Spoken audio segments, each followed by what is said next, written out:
My dark web experience, The Visiting. This one starts off with a young couple that just get done watching The Human Centipede and having some drinks. I'm pretty sure that's the only way anyone could get through a movie like that. But, uh, anyway, the girlfriend, who is a huge fan of horror movies and creepypastas, sounds like my kind of girl, suggests that they look through the dark web, since all of her favorite movie websites have been taken down. They go searching through the dark web and find a movie called The Visiting. So it's pretty grounded in that sense. I used to look through Netflix all the time for like low budget independent horror movies. Some of them really good, some of them pretty crappy. But anyway, they find one called The Visiting. She gives the website her personal information, and this pisses off our main character, otherwise known as the boyfriend, but we'll just call him the main character. And he basically nags at her and tells her what she did was wrong. Rightfully so. It's not the smartest thing to put your info into something that you don't know what you're putting it into, especially on the dark web. Definitely not smart. But anyway, the next morning they talk it over, and she doesn't seem too regretful of her actions, and tells our main character not to say anything to her parents, since that could cause them to not trust her to be alone in their house ever again. And he agrees to it. Anyway, 3 days later, while watching The Exorcist on DVD, great movie, and I'm not being sarcastic, that legitimately is a great movie, just thought I would add that in, they hear some knocking at the door. The main character goes to check out and finds a stocky man wearing a ski mask with a hammer at the door. Holy shit. Then the girlfriend screams and sees another man dressed the same in a window holding a small bat. So they run upstairs, lock themselves in the bedroom, and call the cops.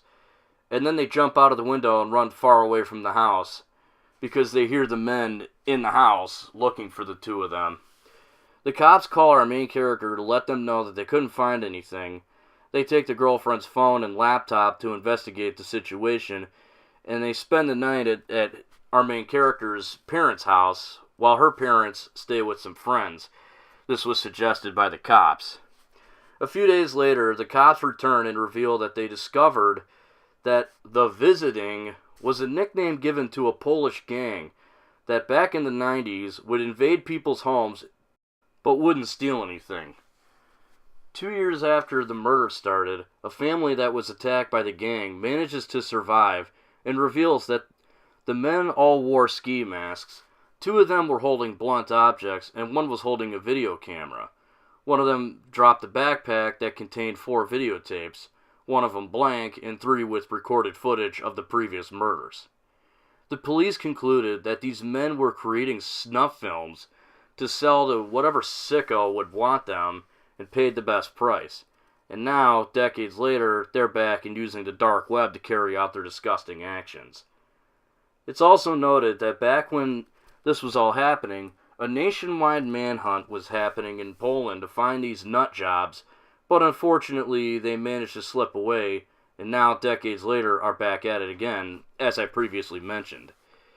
The cops tell the girlfriend's parents to move in with some friends or relatives, and they make the girlfriend break up with our main character. Not the cops, the girlfriend's parents. I just want to make that clear. Although their parents still keep in contact. That's a little awkward. The ex-girlfriend's mental state is apparently become very fragile. Not surprising at all. And the main character is convinced that the gang will definitely attack again.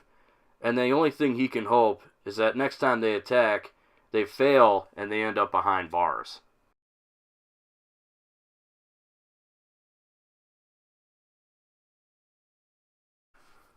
So this is a pretty creepypasta.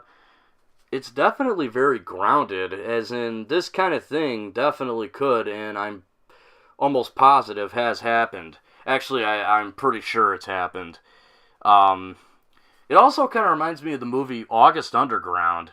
If you don't know what that movie is, look it up. Trust me, it's very brutal. It also has kind of feel that like Cannibal Holocaust had, as in if you did something like this and turned it into a film festival, you'd probably end up arrested because they would think it was actual murders. So that being said, I really do enjoy this creepypasta.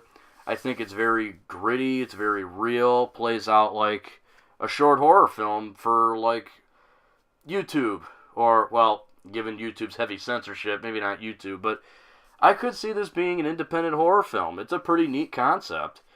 So anyway, guys, needless to say, I really enjoyed this. I thought it was well written, it was well paced, it very gritty, very real. Definitely check this one out.